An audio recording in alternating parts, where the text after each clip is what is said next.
बुजुर्गों ने घर में जईने मार्या, अमारा बधा वाहनों तोड़फोड़ करी नाखी, हथियारों लईने टोड़े टोड़ा माणसों अमारी सोसायटी में आव्या।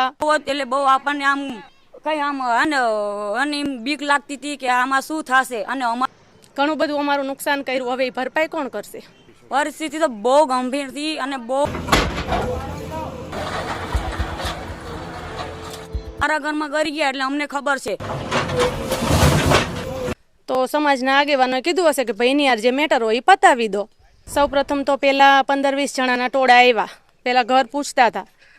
200 જણાનું ટોળું આવ્યું તો સીધું પાછળ ગયું, તો અમને એવું હતું કે આ લોકોને એમની પર્સનલ મેટર છે તો પતાવી દેશે। પછી ટોળામાં શું થયું તો નથી ખબર, પછી એક સામટા 200 જણાનું ટોળું આવ્યું અને પછી એક સામટું જ એ વ્યક્તિના ન્યૂઝ આવ્યા કે એક્સપાયર થઈ ગયા છે।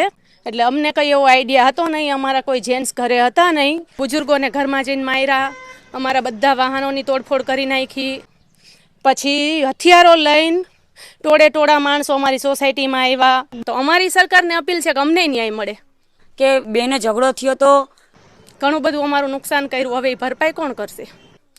પરિસ્થિતિ તો બહુ ગંભીર હતી અને બહુ એટલે બહુ આપણને આમ કઈ આમ ઝઘડો થયો ત્યારબાદ અને પાછળ ગયા, પાછળ શું થયું અમને કઈ ખબર નથી કે શું થયું કે શું નથી થયું, એટલે અમને અમારા ઉપર બીતી હતી એટલે અમને ખબર છે અને બીક લાગતી હતી કે આમાં શું થશે અને અમારા ઘરમાં ગરી ગયા એટલે અમને ખબર છે કે અમે કોઈ એમાં કંઈ જાણતા નથી, કંઈ લેવા દેવા નથી।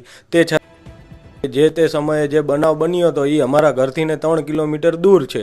અગર મહેરબાની પ્લીઝ ઇનને રિક્વેસ્ટ છે, છતાં એ જે નામ લે છે કે હતિયામાનનું ડિમોલેશન કર્યું, ઓલું કર્યું, એવું ના। માર્ગ અને મકાન વિભાગ તથા ધંધુકા નગરપાલિકા દ્વારા નોટિસો કાઢવામાં આવી છે। વહીવટીતંત્રનું કહેવું છે કે આ ઇમારતો અને માળખા ગેરકાયદે હતા એટલે ડિમોલિશનની કામગીરી કરવામાં આવી છે। ધંધુકામાં ત્યાં સુધી આ કાર્યવાહી ચાલુ રહેશે અને આ પછી અગાઉ ઘણા બધા નોટિસ પણ ઇસ્યુ કરી દીધા છે। આમાં આ પછી જે છે આ દબાણની કાર્યવાહી જે છે અમારો આ ચાલુ રહેશે જ્યાં સુધી ઇલીગલ દબાણ છે।